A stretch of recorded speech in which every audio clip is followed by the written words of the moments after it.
Guys, Priyom, you may not have met before. He is the co-founder. He's my co-founder and CEO at Asanify. And today we keep having these sessions, as some of you already know. And today we'll try to talk about how the salary structures can be done in a manner that is both compliant as well as feasible for the employees. Yeah. Right. So without further ado, in fact, before I begin, we'll go through what we do at Asanify, or in general, what salary structuring means. Before I begin, maybe just to set expectations. So broadly, what we are planning to cover is setting salary structure in a compliant way. What that means is, obviously, we all work to make money in our business, and every employee obviously is in it not just for money but also for other motivations. So while Asanify takes care of everything, but compliance is one of the most important and critical things. Because in fact, one of the reasons I started Asanify was, my dad runs a small business, and for a small payroll tax issue, he had to visit the income tax department for about 2 years for just, minor compliance error. But it really takes the entire juice out of running a company if you have to get distracted by all this. But there are two things to this. One is obviously giving as much money as possible, or promising as much money in terms of CTC to the employee. Second is providing a larger amount in hand, because for especially people who earn a little bit less, for them getting a little bit more in hand is important. So we want to, give some, best practices, or share some best practices as to how one can do both. So that's broadly the idea. And of course, in Asanify, because all of us are Asanify customers. Before I begin, maybe since two of you are here, any specific queries you had or anything that you want us to cover today, if you can point out, then we can maybe focus on them also. Yeah, hi. Okay, this is Charu from Happy Nature DHN. Yes, Charu, hi. Yeah, hi. Okay, so I have a few questions, which Sure. I'm sure, I'm sure a couple of them will be clarified once we go through this webinar. Sure. Okay, now my agenda of attending this webinar today is to understand different ways of structuring. So, okay, just to give you a brief, we are a young organization. Right. And right now, the salary structuring that we have is highly simplified.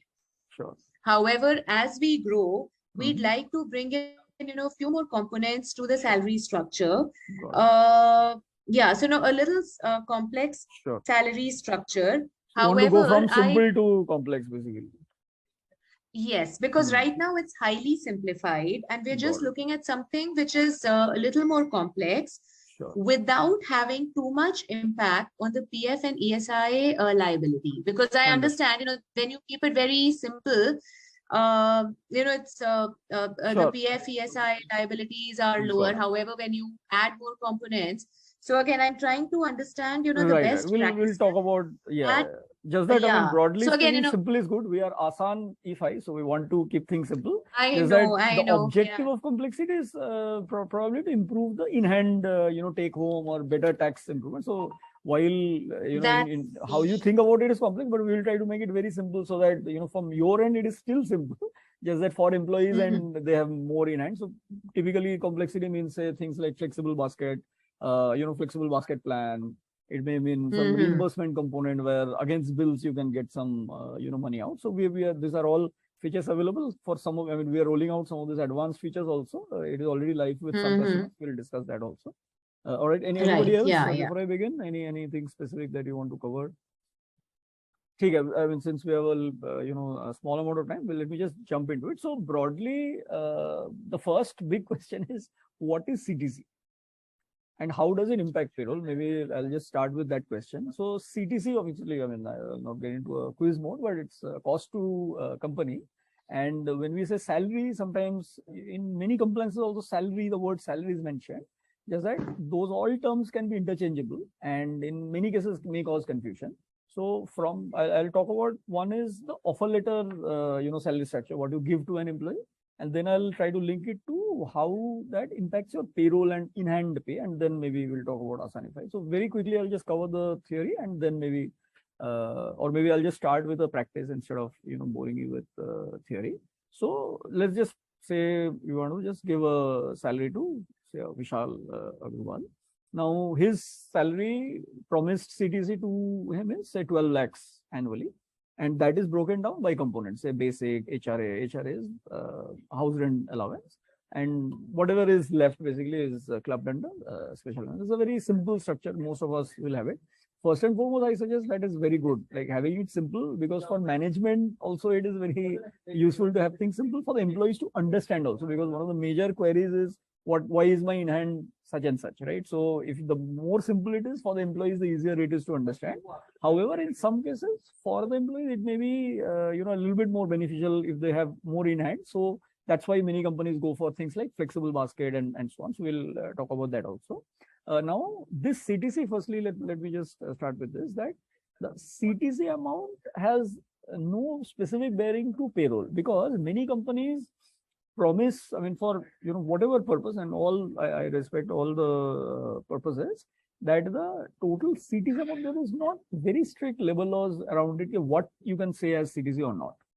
There are a lot of labor laws around, as in specific guidances around what each component may mean. So some of these are special components, which is mentioned in standard components in Asanify. However, CTC, you can in many cases get away with mention anything. For example, if you are giving a laptop to an employee, even the laptop amount, which he never sees, right, in cash, he uses it.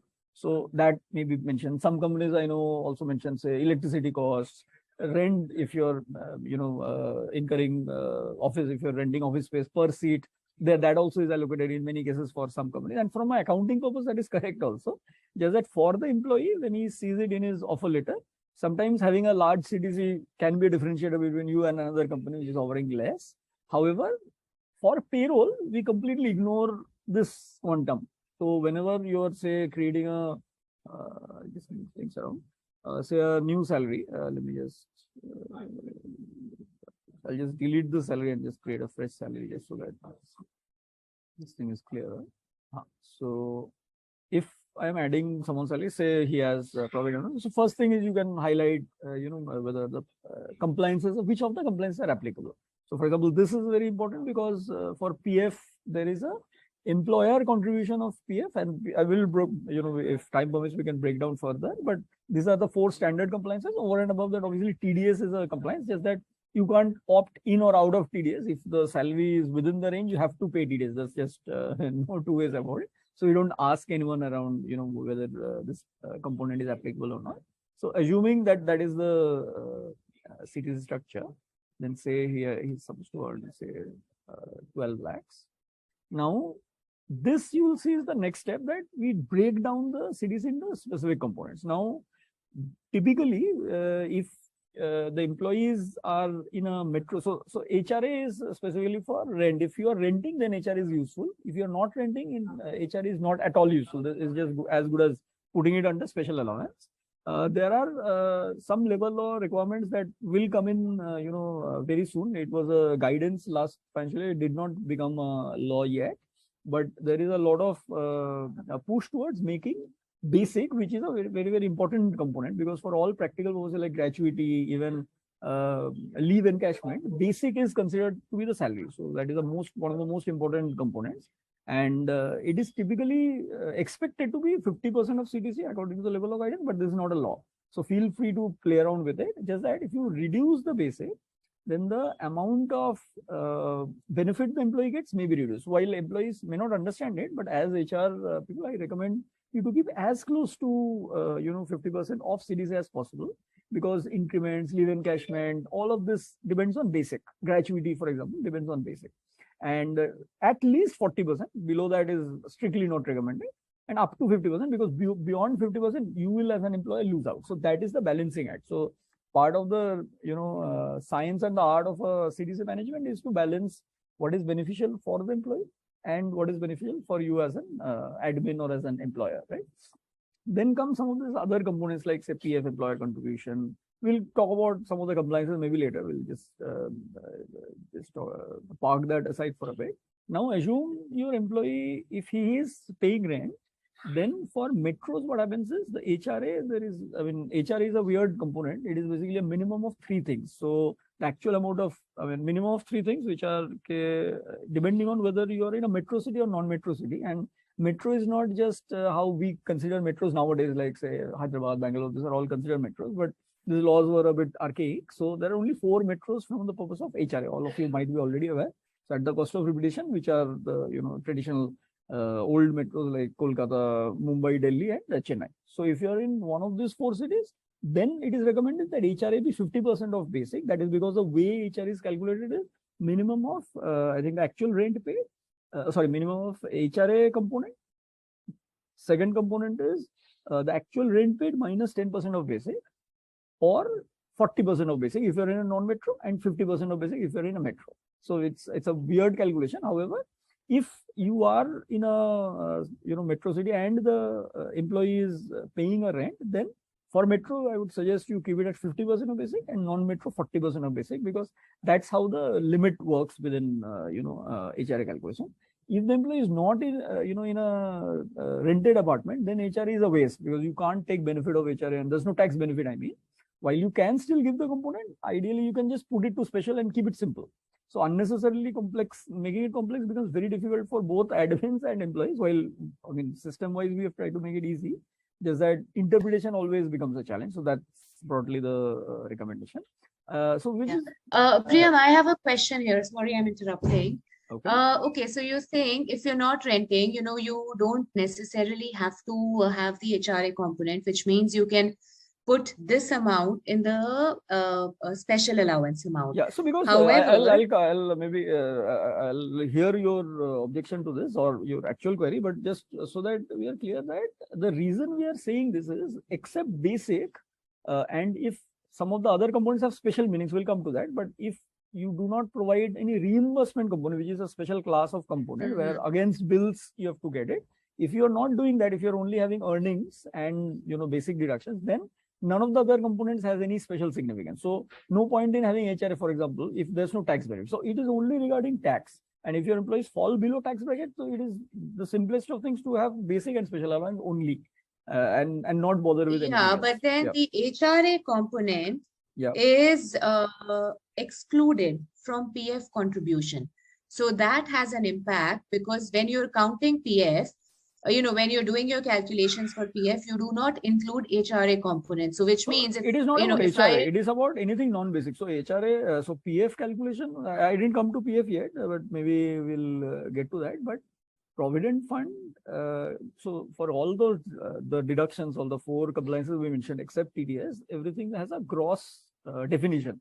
So definition of PF gross is only basic. So it is not about HRA hai ya nahi hai. It is about anything that is non-basic is not included. So whether you put it on special allowance or in HRA, it doesn't matter. Because what is the basic is the important thing, as I mentioned. So basic has special significance, as I mentioned. And if you put in more than 50%, then again the problem happens as an off CTC. Then the problem happens is that you pay too much PF and the employee gets less in hand. So that is the balancing act. That's why the recommendation is around 50%, so 40 to 50% of basic. But there will be recommendations coming from the level or departments that you should have it at least as 50% for whatever purpose. All right. I hope that answers your question. No, I get your point.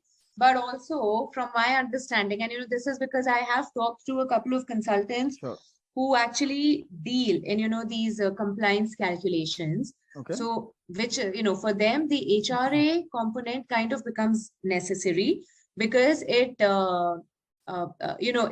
it offsets the PF liability of both the employee. No bearing, by the way, Charu. I mean, we can have an offline discussion on this, but HRA has absolutely no bearing with PF. PF is either basic or not. There is one more component called DA, dearness allowance, that comes in PF gross, but that is only typically for government employees.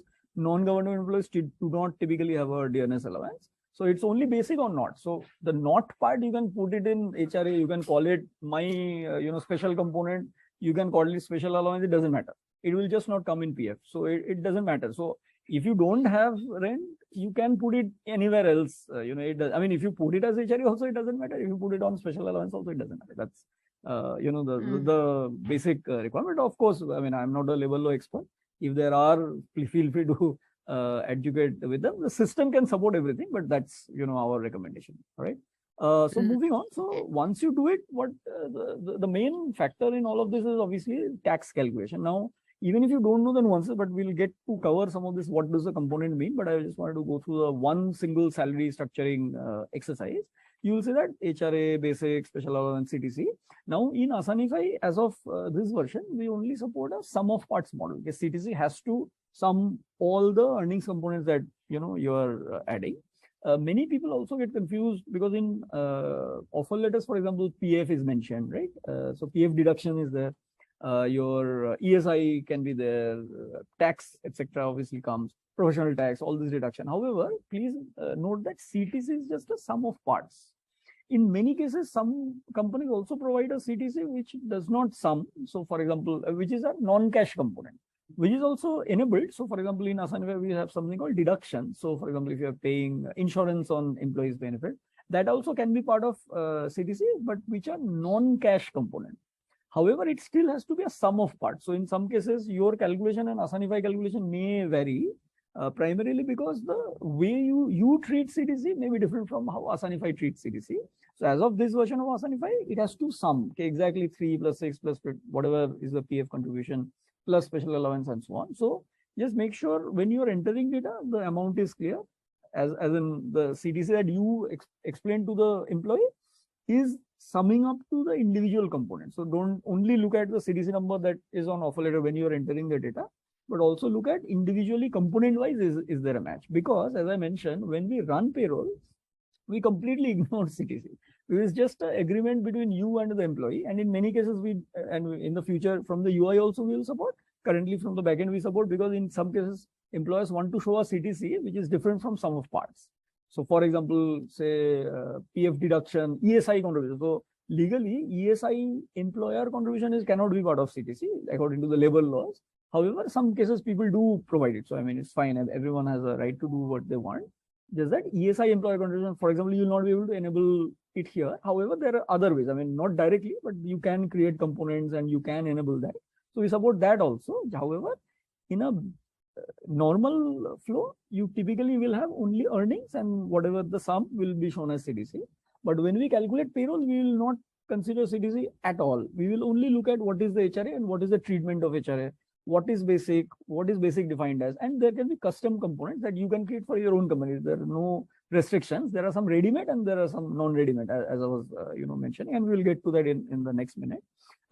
Just that in Asanify, the other benefit is all of this is obviously annual numbers, but many cases employees, and in almost all cases employees will care about what is their in-hand salary, right? So while you're calculating all of this in annual, and the reason we are asking you to do it is because the taxation is an annual FY level, right? For this financial year, what is the total tax due? Now for that, you can't do it monthly because you have to project for every month. So you need a 12-month, view. However, because something else is important for the employees, we also provide a previewing facility, which you can do after confirmation also, and you can edit anytime you want.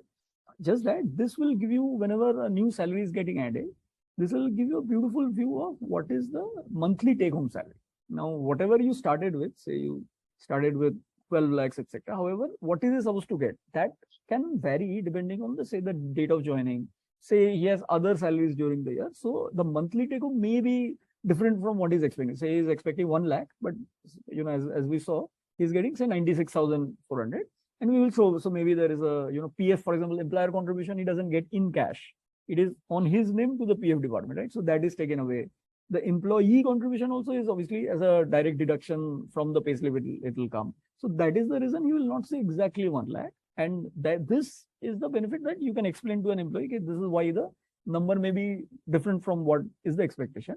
The other benefit of preview is it is just your playground. You can play around. Okay, if someone, for example, investment regulation, if it changes, what will happen? If you change some key settings, if you put PF as no, and add or change some other settings. Metro city, if we move from a 50% or a metro to a non-metro, what happens? Tax regime, if you change, what is the implication? So you can play around, and in many cases, before making an offer, also you can play around with this and check that what kind of salary is giving me more, in hand, and then give him that basis, whatever is the salary structure you have. So broadly, and if everything is fine, you can then confirm the salary. And then obviously, when you run payroll, this salary is taken care of, right? Now, as you can see, some deductions, etc., will also show up. Now, coming to the kinds of components that a company typically has. So these are standard, which are ready-made in Asanify. Like, so basic, this you cannot edit basically, nor can you create a special component which has exactly this name, because these have special meanings. So you can't just change basic and think of it to mean something else. So HRA, as I mentioned, a bonus component. So these are, for example, variable components paid once a year. Commission again for sales. I'll not go into all of them, but these all have some special meanings. And these are the statutory deductions. So you don't need to create them. These will be automatically calculated. So professional tax, provident fund, TDS, ESI, and LWF. Similarly, on custom, and that's where I was coming to. So you can create your own earnings. So absolutely, you don't need to depend on what is there on Asanify. Is that basic? Please keep basic as it is, because basic is, has special meanings for all practical purposes. That's why we don't enable you to change that as of now. Other than that, you can just create any custom earnings and any tax, calculations that you want. So this is my special earnings if you are defining, which is fine. You feel free to go ahead, make it a fixed pay, and this I'll just very quickly explain what they mean. Okay, you pay the exact same amount. Basically, if the annual amount is say 1,200. Fixed pay means you will get 1,000 per month. That is 1,200 divided by 12 per month, no matter what. No matter what, meaning except the proration. So proration is also allowed. Except proration, it will be calculated per month basis, and then proration over and above that you can apply. Or a variable pay, meaning it's like a commission kind of a model where you can just enter whatever amount when you run payroll. You don't need to. So if you don't enter this, zero amount will be paid. So that is the difference. Fixed pay, no matter what, the exact amount will get paid divided by 12. And for variable, you have to enter the variable amount. You won't be able to, system won't be able to calculate what is the amount, right? And you can also, in fact, define whether to apply tax on that or not, whether to apply, tax multiple times, one time. Is there a proration depending on number of days in the month is present or absent? Should it be part, like, for example, as I mentioned, basic is the only one, according to the labor law, basic is the only thing that comes in PF gross. So when PF is calculated at, say, 12% of the PF gross, you can change that in Asanify. So what I mentioned so far is what is the standard one, but you can customize it and say, even in your case, HRA2, you can define a component and say, okay, that will be part of my PF contribution, depending on, whatever your needs are. Similarly, ESI is another deduction. You can include that also like this. Okay? And then, just see the summary and create it. And when you run payroll, this component will come depending on, what you have defined. But from here, you can't directly go to payroll because it's just a component name that has got created. After that, when you go to that particular employee, say Vishal, you can then include any of the earnings, both custom earnings or standard earnings, and update his salary accordingly. If I go to update his salary, I can very easily add the earnings here, right? So all the details will be available. Okay, what kind of component is it? And these are some dummy components we had created in our demo account. For your company, it will show what your account has been enabled with, and you can have unlimited components. There's no limit. You can just create special component. You can have it in your own personal component structure, or use Asanify's ready-made structures, right? So that's from earning standpoint. The other unique style is deductions. So maybe I'll just cover that quickly. Yes, so custom deduction. So what deduction means is, so the statutory, I'm not counting the statutory deductions here, which is your professional tax, which varies by state. Provident fund, we discussed a little bit on this. Provident fund actually, and I'll come to that in a bit. So TDS, which is again, as I said, auto-calculated, ESI, LWF. So provident fund is a very unique component because it is not only, so PT is very simple because only the employee contribution is there, right? Employee contributes whatever, typically 100 to about 150, 200 per month. And so you have to submit to the State Department. TDS is also just the employee contribution, whatever is the tax to be paid, employee has to pay it. ESI, what happens is there is an employer contribution and employee contribution. As I said, labor law prohibits you from having the employer contribution in the CTC. However, we can enable it in case any of you need it. LWF also, there is an employer and employee, but employer is not supposed to be in the CTC. However, many companies do it. PF actually has 4 separate components, right? So PF, employer, employee, Then there are two admin kind of charges. So EDLI and admin charges. Now again, the labor law prohibits you from having EDLI and admin charges included in the CTC. However, some companies do it. So we can enable it from the backend in case any of you have that requirement. However, I will not recommend on it because that's against the labor law, but many companies we know do it. All right.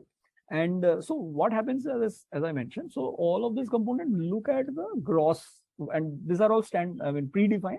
So we know what the labor law recommends. So PT ka gross is a specific definition. PF gross, as I mentioned, is only basic plus anything else on a custom basis you create. TDS is obviously whatever is the tax. It's a complicated set of requirements. ESI gross, again, some specific components are part of it. LWF gross and so on, right? However, you can create your own custom deductions, which is where, so for example, ESI, you can turn it as no and create your own ESI component, which you can then put as part of CTC. How you can do it is something like this, right? You can create, say, my ESI, and obviously you can name it differently. And you can name it as pre-tax. What that means is that the employee will get a tax benefit, right? And the amount will be deducted before we calculate the tax, right? And post-taxes, the amount will be deducted after calculating the tax. So that is the difference. And ESI, for example, if I'm customizing ESI, I will have to do it as pre-tax. The other point, as I mentioned, if, for example, for PF or for, say, ESI, you want to, PF anyway, it is standard in part of CTC, but ESI, if you want to edit it and make some component, and so, for example, many cases you might want to do it, say, for insurance, which is a very standard thing. Say, if you are paying insurance on the employee's behalf, and then you're saying that this insurance, I think this we had already created, so insurance 2, suppose, and then the employer contribution that you pay, and some component you may or may not ask the employee to pay, but say the entire amount you are only paying, and then that amount you want to show is part of CTC, while that is a non-cash component. So you directly pay to the insurance company, but you can also include that like this. And once you create it, I think insurance is already present, so I'll not create one more. So it will show up in custom reductions under, say, insurance. Yeah, I think, say, this is the insurance, and basically under 80D, you can get a tax benefit also. And in this case, we had made it employer's contribution not in CTC. I don't think I can change it now.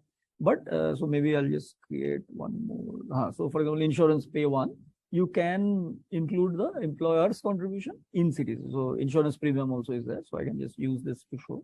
So for example, in this Vishal's case, you have to just update his CTC and include insurance contribution as a non-cash component. For example, I can do it like this and let everything else be the same. And when I come here, I will add the insurance premium as a contribution. So this is a pre-tax component, as you can see, and all this information will be shown on hover over the question mark. And there you can ask, okay, you can decide, okay, employer's contribution and the employee's contribution. Suppose out of 12 lakhs, you have 1 lakh of employer's contribution. Just that keep in mind that the CTC has not changed. You have defined the CTC, it will just allocate within the components and take away whatever you're adding from the special allowance. However, if there was no employer's contribution and only employee's contribution, then the special allowance won't change, then it will be as it is. So suppose entire 1 lakh you pay as an employer, then you will just do it like this, right? So then insurance premium, pre-tax, employer's contribution, employee's contribution is as of now 0. And this amount got taken away from special allowance, whatever it was earlier, right? And once you do it, you'll be able to see that when you calculate his amount, he gets is even less now, because from the special allowance, the amount has gone away to employer's contribution. You don't see it here, but when you run payroll, you will get the full gist. So for example, if you go to view detailed calculation, I think detailed monthly salary, you will be able to see, I think,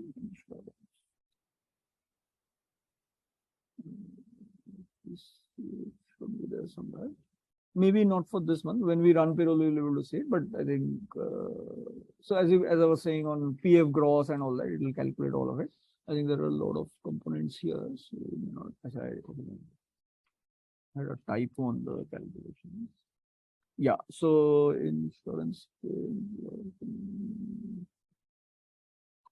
There are too many components. We'll have to just clean this up. But I think broadly, whenever I think depending on the date of start of the salary, it will be calculated accordingly. But whenever you run payroll, it will show up as a employer's contribution. So you will not have to worry about that, right? And I think the month is January 2024. That is why I think it is not showing up now, because this, I mean, we were previewing it for January 2024, not for 2021. But yeah, so whenever you run payroll, it will get calculated accordingly. I think broadly, these are what we support. However, we are also launching a support for reimbursement, which is against bills. So it's a mix of your expense module that is there in Asanify, where an employee can submit bills and get an approval and then get the reimbursement, and automatic calculation via Asanify. When you run the payroll, what will happen is, so things like say telephone reimbursements, where the amount depends on how much is the actual bills you submitted, whether you want to pay the entire amount or only the bill amount. All of this is completely configurable. So we should have another webinar soon and we'll do an announcement. It is already live with some customers, but if you need this kind of special components like reimbursement, we are happy to provide the beta access on that. In addition, we are also adding support for, say, I think perquisites we didn't mention, but maybe I'll just finish that very quickly. In some cases, there are things over and above CTC that you provide, and this is not just non-cash. In some cases, you may provide perquisites like, let's see. So we support all the government perquisites that are supported, say interest-free loan, right? Holiday expenses, meals, and all of these have special rules, stock options, etc. So there are tax implications for perquisites. Perquisites are extra benefits that you provide over and above salary, right? So it can be paying someone sweeper gardener charges, gift vouchers, which is less than 5,000 is tax free, but more than 5,000 you will have to provide, show it as perquisite, and then the tax calculation will automatically get adjusted, right?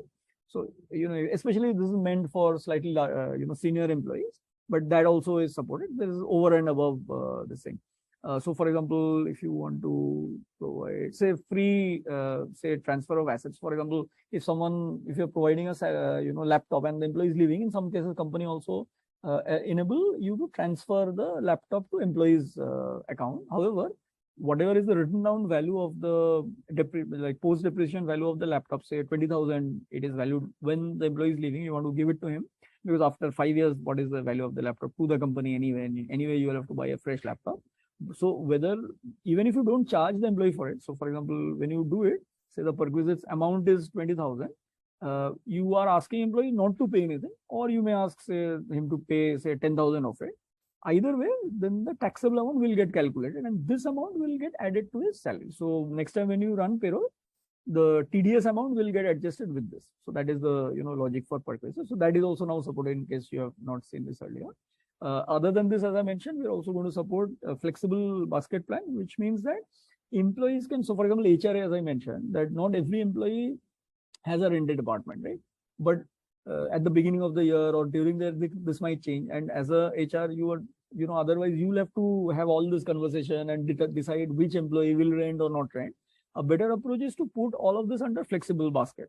And you say that, okay, I will allocate, say, 5 lakhs out of 12 lakhs salary to flexible basket.